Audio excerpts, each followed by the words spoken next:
संसार से राग है, बस यही दुख है। क्योंकि द्वेष का भी कारण राग है।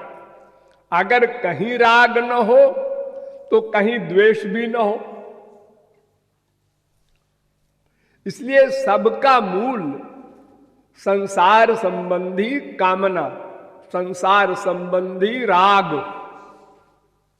संसार से अटैचमेंट। और चाहे यूं कह दो कि काम, क्रोध, लोभ, मोह, मद, मात्सर्य, ईर्ष्या, द्वेष, इनका सबका दुख है। और चाहे यूं कह दो दैहिक, दैविक, भौतिक तापों का दुख है।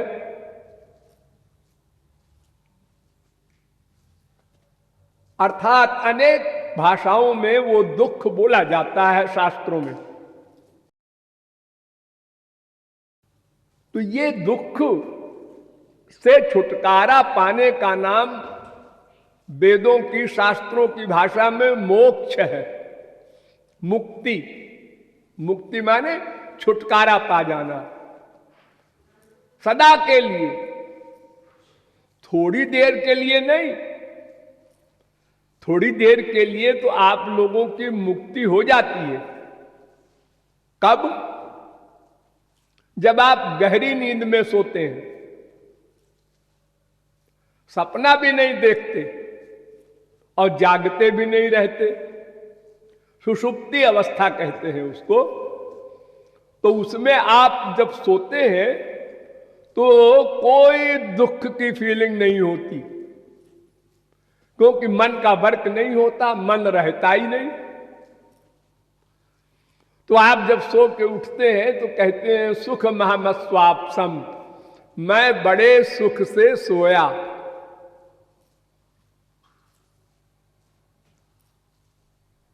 लेकिन जैसे ही आप जागे फिर संसार का राग, द्वेष, काम, क्रोध, लोभ, मोह सब ने घेर लिया। अर्थात ये सब दोष तो अंदर बैठे हैं। थोड़ी देर के लिए वो उन पर आवरण हो गया था, आवरण हट गया, बस फिर वो सामने आ गया। जैसे सूर्य को बादल ढक ले और बादल हट गए, फिर प्रकाश। वो सूर्य गया नहीं, सूर्य हमेशा रहता है, रात में भी रहता है, तारे भी हमेशा रहते हैं, रात में भी रहते हैं। ओट के कारण हमको नहीं दिखाई पड़ते और रात हो जाती है। अब इस समय रात हो रही है, कहीं पर दिन हो रहा है। तमाम देश ऐसे हैं। तो गहरी नींद में, सुषुप्ति अवस्था में दुख निवृत्ति हो जाती है। सबसे बड़ा सुख वही है संसार में। सबको मिलता है फ्री में, बिना पैसे के। वो ऐसी बढ़िया सुख की अनुभूति है कि बगल में बच्चा लेटा है, बीमार है, मर गया, मर जाए, हम खर्राटे लेके सो रहे हैं गहरी नींद में। कोई फीलिंग नहीं। घर में सब चीज चुरा ले जा रहा है चोर, ले जाए, हम तो सोएंगे आराम से। इतना बड़ा सुख है, लेकिन वो टेम्परेरी है। उसमें बीज नहीं नष्ट होता। ध्यान दो, जैसे गेहूं, चना, मटर, ये सब बोरे में बंद रहते हैं साल भर, तो इसमें अंकुर नहीं पैदा होता, पेड़ नहीं बनता। वही बीज जब खेत में डाल दिया जाए, उपजाऊ जमीन में डाल दिया जाए, उसमें खाद दी जाए, पानी दिया जाए, सूरज की किरण मिले, हवा मिले, तो वो थोड़े ही दिन में पेड़ बन जाता है। अब कोई कहे क्यों जी, साल भर में तो ये कुछ नहीं बना था, अब कैसे बन गया? इसमें बीज शक्ति थी, वो नष्ट नहीं हुई थी। अब उस बीज को आप भाड़ में डाल दीजिए, तपी हुई बालू में, चबेना बन गया वो चना। अब उस तपे हुए बालू में भुना हुआ चना लैया आप खेत में डालिए, खूब पानी दीजिए, खूब खाद दीजिए, super phosphate, ammonium sulphate, potash. वो बीज नहीं है इसलिए अंकुर नहीं पैदा होगा।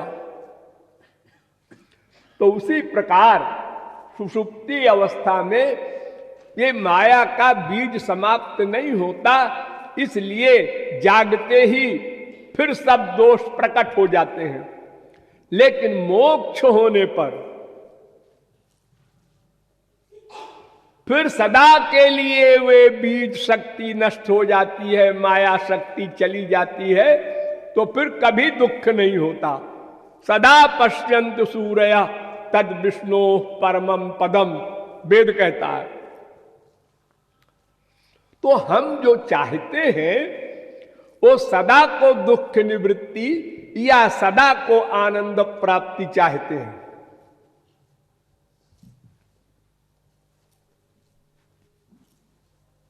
थोड़ी देर को दुख निवृत्ति का अनुभव तो हमको तमाम होता रहता है, और आनंद प्राप्ति का भी अनुभव होता रहता है, लेकिन वह भी टेम्परेरी और लिमिटेड। दो गड़बड़ी है उसमें, ध्यान दो। अनित्य और सीमित। अनित्य माने सदा नहीं रहता और घटता जाता है, एक सा नहीं रहता। हमने पहला रसगुल्ला खाया, भूख लगी थी तो ज्यादा सुख मिला। दूसरा रसगुल्ला सुख कम हो गया, तीसरा रसगुल्ला और कम हो गया, चौथा सुख समाप्त हो गया, पांचवा और खा, नहीं नहीं नहीं उल्टी हो जाएगी, अब नहीं खाएंगे, दुख मिलने लगा। यानी वो सुख घटता जा रहा है और उससे बड़ा सुख भी होता है। इसलिए अब उससे बड़े सुख को देखकर वो दुखी मानता है अपने आप को। जैसे आपके पास कार है, मारुति कार है, अब आपने किसी की विदेशी गाड़ी देखा, मर्सिडीज देखा, है ये गाड़ी है, हमारी गाड़ी क्या गाड़ी है। अब अपनी गाड़ी से जिसमें आपको पहले दिन बहुत सुख मिला था, पहली बार गाड़ी खरीदा आपने, बाप के जमाने से कभी गाड़ी नहीं थी घर में, तो बड़ा सुख मिला। अब अपने से आगे वाली गाड़ी को देखकर फिर वो सुख समाप्त हो गया। इसी प्रकार एक से एक बड़े सुख है स्वर्ग में। हमारे मृत्युलोक का सुख तो कोई सुख है ही नहीं किसी का भी, क्योंकि शरीर ही यहां का ऐसा है गंदा कि इसमें कोई न कोई पुर्जा खराब सबका है। संसार में कोई स्वस्थ नहीं है। अब जुआवस्था में फीलिंग नहीं होती बीमारियों की, लेकिन गड़बड़ हो रही है अंदर। हमारा खाना पीना सोना सब गड़बड़ है, इसलिए अंदर के पार्ट्स कमजोर होते रहते हैं। फिर जुआवस्था जब डेवलप होने की समाप्त हो जाती है, तब फिर वो रोग बन बन करके निकलते हैं। हार्ट खराब हो गया, अटैक हो रहा है, डायबिटीज हो गई, ब्लड प्रेशर हो गया, ये सब बीमारियां अपना रूप प्रकट करती हैं जुआवस्था की लापरवाही से। तो स्वर्ग का शरीर, उसमें ऐसी खुशबू होती है कि आप खड़े हो जाएं, उस खुशबू को ले ले तो बेहोश हो जाएं। इतना सुख है उस खुशबू में, शरीर की खुशबू में। और उस शरीर में चमक होती है। बड़े बड़े सुख हैं स्वर्ग में। बड़ी बड़ी साधनाएं करते हैं लोग स्वर्ग जाने के लिए। अश्वमेध यज्ञ करते हैं, बड़े बड़े तप करते हैं, खाना पीना छोड़ करके। स्वर्ग जाने के लिए, लेकिन वो भी नश्वर है, वो भी सीमित है। क्यों? वहां भी माया है, इसलिए वहां भी काम, क्रोध, लोभ, मोह, मद, मात्सर्य सब दोष है। दुखोदरका, स्तमो निष्ठा, क्षुद्रानंदा, शुचार्पिता। परिणाम में दुख है। क्यों? इसलिए कि पुण्य क्षीण हो गया तो फिर मृत्युलोक में आए कुत्ते बिल्ली गधे बन के। वेद कहता है दंद्रम्यमाणा पर्यंति मूढ़ा अंधे नैव नियमाना यथा अंधा अविद्याया मंतरे वर्तमाना स्वयं धीरा पंडितम मन्यमाना अविद्यायाम बहुधा वर्तमाना स्वयं कृतार्था इत्यभिमन्यन्ति बाला इष्टापूर्तम मन्यमाना वरिष्ठम नान्यच्छयो भेदयन्ते प्रमूढ़ा। वो घोर मूर्ख है, प्रमूढ़ा वेद कह रहा है, जो इतना परिश्रम करके स्वर्ग जाने के लिए साधना करते हैं। क्यों? क्योंकि नाकस्त पृष्ठे ते सुकृते अनुभूते लोकम हीनतरम भाविशंति। वो कुछ दिन के लिए स्वर्ग मिलता है और जब पुण्य क्षीण हो गया तो फिर मृत्युलोक में आकर हीनतरम भाविशंति, मानव देह भी छिन जाता है। वेद कह रहा है।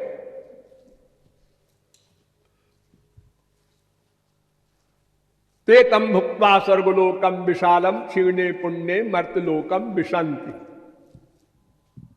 गीता कहती है, भगवान ने कहा कि स्वर्गलोक ऐसा है कि जब पुण्य क्षीण हो गया तो मृत्युलोक में चला आया।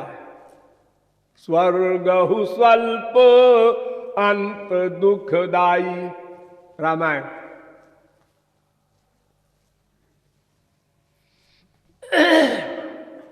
तो दुख निवृत्ति हो तो सदा को हो, निर्मूल हो, आनंद प्राप्ति हो तो सदा को हो, और अनंत मात्रा का की हो आनंद होना चाहिए, सीमित नहीं। उसके आगे कोई आनंद ना हो, सीमा ना हो उसकी। जो वही भूमा तत्सुखम, वेद कहता है जो अनंत मात्रा का होता है उसको सुख कहना चाहिए, और जो अल्प मात्रा का है अथवा समाप्त हो जाने वाला है वो सुख नहीं, वो धोखा। तो संसार में जो सुख है जिसके चक्कर में पड़े हैं हम लोग, मां का, बाप का, बेटे का, बीवी का, पति का, धन का, प्रतिष्ठा का, ये सब नश्वर है और अनित्य है, और इसके आगे और सुख है, इसलिए भी हमको सुख नहीं मिल पाता। हमारी इंडिया में अरबपति भी हैं 10-20, लेकिन उनसे भी आगे हैं और देशों में, तो वो उनको देखकर दुखी हो जाते हैं कि वो हमसे भी बड़ा है। और फिर अरबपति को देखकर करोड़पति दुखी होता है, करोड़पति को देखकर लखपति दुखी होता है, लखपति को देखकर भिखारी दुखी होता है। अपने से आगे कोई भी वस्तु, रूप हो, विद्या हो, गुण हो, कला हो, धन हो, प्रतिष्ठा हो, पोस्ट हो, अपने से आगे को देखकर हम उस क्लास का भी सुख नहीं ले पाते, फील करते हैं। लेकिन अपने से नीचे भी है, ये देखकर थोड़ा सुख मिलता है। ऊपर देखकर पिचक गए, नीचे देखकर फूल गए, इसलिए जिंदा है। अगर सब ऊपर ऊपर हो तो हार्ट फेल हो जाए फील करके, लेकिन हमसे ऊपर भी है, हमसे नीचे भी है।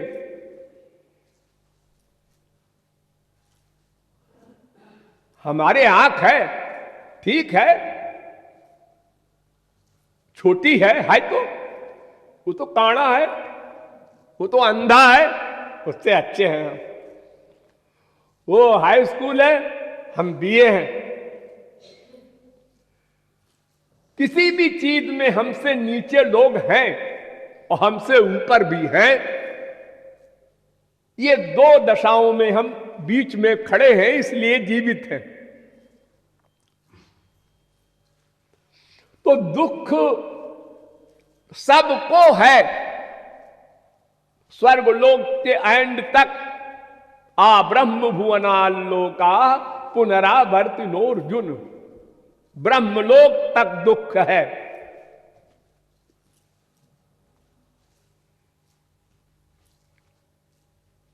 ये दुख कब से है? इस दुख के कारण क्या है? माया।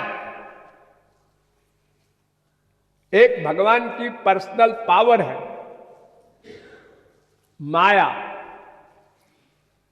गुणमयी माया, बहिरंगा शक्ति है भगवान की शक्ति। मायाम तो प्रकृतिम विद्यान माइनम तो महेश्वरम। माया भगवान की शक्ति है। वो इतनी बलवती है, दैवी हेषा गुणमयी मम माया, वो मेरी माया है कि कोई नहीं जीत सकता। वो माया दो काम करती है। एक तो हमारा अपना स्वरूप भुला देती है, अर्थात मैं आत्मा हूं ये मैं भूल गया। अपने को पुरुष, स्त्री, ब्राह्मण, क्षत्रिय, वैश्य, पंजाबी, बंगाली, मद्रासी, गुजराती ये सब मानने लगा। और इस झगड़े में पड़ करके अनेक मुसीबतें मोल ले लिया हमने जानबूझ करके। मैं आत्मा हूं, ये शरीर को मैं बोलता भी हूं मेरा शरीर। क्यों जी? जब तुम्हारा शरीर तुम बोल रहे हो रोज, मेरे शरीर में दर्द है, मेरी आंख में दर्द है, मेरे कान में दर्द है, मेरा मन नहीं लग रहा है, मेरी बुद्धि भ्रष्ट हो गई थी, सब जगह तुम राह लगा रहे हो ना। हाँ, तो इसका मतलब मैं कोई और है। मेरा का मतलब मैं का। जब तुम मेरा कह रहे हो तो फिर मैं कौन है ये तुमने कभी सोचा? अरे हमको कहां फुर्सत है। अरे सोचो सोचो, मनुष्य हो, पशु पक्षी नहीं सोचेंगे, तुम ही सोच सकते हो। तुम कौन हो? कहां से आए हो? किसके हो? तुम्हारा कौन है? ये 3-4 प्रश्न को समझो तो संसार से जो अटैचमेंट है, राग है, वो हटे तो दुख भी हटे।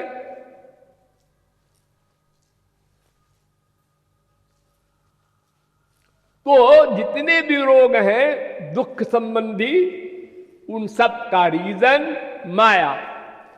माया ने हमारा स्वरूप भुलाया और संसार में अटैचमेंट कर दिया। स्वरूपावरिका माया ने स्वरूप भुलाया और गुणावरिका माया ने संसार में आसक्त कर दिया। सजाती है मन माया से बना, संसार माया से बना। शरीर पंच महाभूत का, संसार पंच महाभूत का, इंद्रियां पंच महाभूत की। इसलिए पंच महाभूत के जगत में नेचुरल आकर्षण हो जाता है, अटैचमेंट हो जाता है। नंबर 2, संसार प्रत्यक्ष है, दिख रहा है, सुनाई पड़ रहा है, सूंघने में आ रहा है, रस लेने में आ रहा है, स्पर्श करने में आ रहा है। इसलिए अटैचमेंट जल्दी हो जाता है। सोचता विचारता नहीं आदमी, अनुभव करता है। कौन अनुभव नहीं करता कि सारा संसार स्वार्थ का है? अकेले में सोचे, हमारी माँ, हमारा बाप, हमारा बेटा, हमारा भाई, हमारी बहन, हमारी जितने भी संसार के लोग हैं, ये स्वार्थ से प्रेम करते हैं या बिना स्वार्थ के करते हैं, ये बात अकेले में बंद कमरे में सोचने पर मूर्ख भी समझ सकता है। कि पिता ने कहा, बेटा जरा पानी पिला दे, बेटा दौड़ के गया, शाबाश, क्या मेरा बेटा है, श्रवण कुमार है। 5 मिनट बाद फिर हमने कहा, बेटा प्रेम रस मदिरा ले आना, वो बैठा है। हमने कहा वो मदिरा किताब ला दे, फिर भी बैठा है, राक्षस पैदा हुआ है। लो, अभी श्रवण कुमार था, अभी राक्षस हो गया। हमारे स्वार्थ की सिद्धि जो कर दे, बस वो हमारा प्रिय है, अच्छा आदमी है, नेक आदमी है, भला आदमी है, भला बाप है, भली माँ है, भली बीबी है, और हमारा काम जो न करे, हमारे स्वार्थ की पूर्ति न करे, वो खराब है। लेकिन ये जानते हुए, मानते हुए भी हम राग नहीं छोड़ते, ये आश्चर्य। युधिष्ठिर से 60 सवाल किया यक्ष ने। एक बार पांडवों को प्यास लगी तो युधिष्ठिर ने कहा, सब भाइयों की, जाओ भाई पानी ले आओ, यहां पास में सरोवर है। तो जो पानी लेने गया और पानी में घुसा तो पानी के अंदर एक यक्ष था। वो प्रकट होकर बोला, देखो हमारे 60 क्वेश्चंस हैं, 60 सवालों के जवाब दे दो, नहीं मैं तुमको खींच ले जाऊंगा पानी के अंदर। तो भीमसेन अकड़ गए, क्या बकता है, लगाऊंगा एक झापड़। उसने खींच लिया। थोड़ी देर में नकुल सहदेव को भेजा, वो भी अकड़ गए, उनको भी खींच लिया। अर्जुन गए, हाँ गांडीवधारी हैं हम, इनको भी खींच लिया। जब सब भाई खिंच गए तो युधिष्ठिर ने कहा, क्या बात है, जो जाता है पानी नहीं लाता, लौटते ही नहीं। तो वो भी गए। तो उनसे भी यक्ष ने कहा, हमारे प्रश्न का उत्तर दो, नहीं तुम्हारे 4 भाइयों को मैंने पानी में खींच के ले आया हूं, मैं तुमको भी लाऊंगा। युधिष्ठिर ने कहा, अच्छा अच्छा अच्छा, हाँ बोलो तुम्हारे क्या क्या प्रश्न है। 60 नहीं 6000 प्रश्न करो। सब वेदों के मर्मज्ञ थे। तो उसमें पहला क्वेश्चन किया, किम आश्चर्यम, संसार में ताज्जुब क्या है, सबसे बड़ा आश्चर्य क्या है।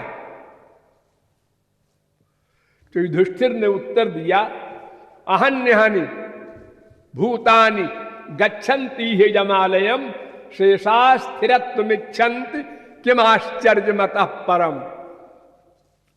क्षण क्षण में लोग मर रहे हैं, शरीर छोड़ रहे हैं,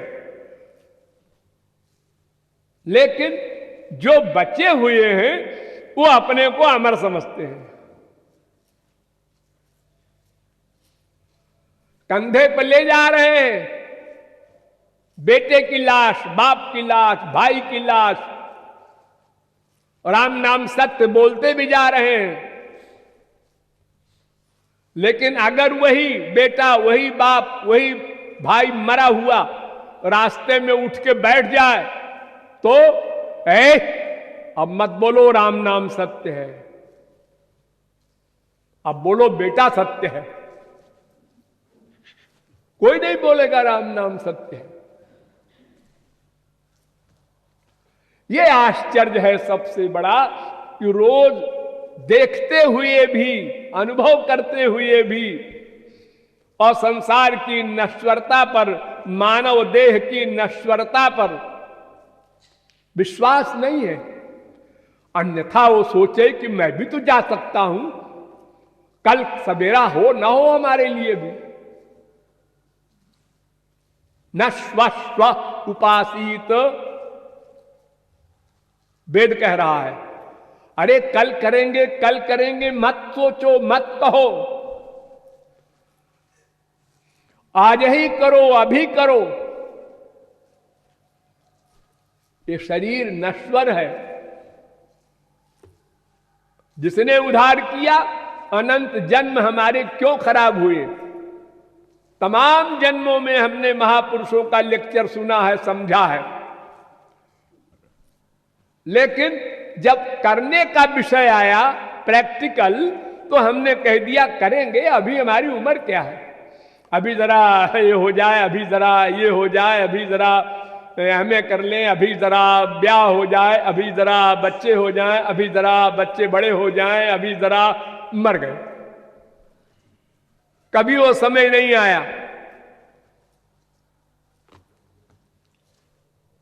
इन्हें गिने जो जागे भी, उनको पता नहीं क्या करना है।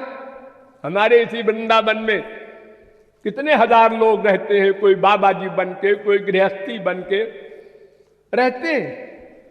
वृंदावन में न भगवान की भावना है, न वृंदावन दिव्य है इसकी भावना है। वही राग द्वेष, प्रपंच, खाना पीना, सब वही ऐश आराम, वही संसारी बातें जो हम और शहरों में करते रहे, वही यहां भी करते हैं। सब काम धाम छोड़ के सेठ जी आ गए और दिन भर टेलीफोन करते रहते हैं बाल बच्चों को। तो लक्ष्य क्या है? तो माया शक्ति इतनी बलवती है कि उसने हमारा स्वरूप भी भुला दिया और संसार में आसक्त करा दिया। ये दोनों काम माया शक्ति ने किया। और जब अपना स्वरूप भूल गया तो मोह कहते हैं उसको। मोह, अपने को शरीर मान लिया तो शरीर संबंधी कामना प्रारंभ हो गई। संसार देखने की कामना, संसार सुनने की कामना, संसार सूंघने की, संसार का रस लेने की, ये सब कामनाएं इंद्रियों की संसार संबंधी पैदा हो गई। फिर कामना की पूर्ति हो गई तो लोभ आ गया, उसने धर दबाया, फिर आगे बढ़ो, फिर पूर्ति हो गई, फिर लोभ आ गया, बढ़ते जाओ ऐसे।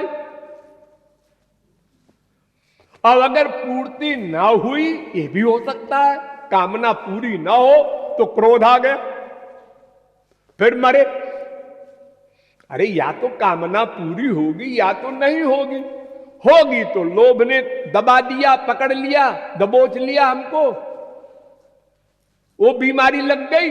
और अगर नहीं पूरी हुई तो क्रोध ने हमें पकड़ लिया।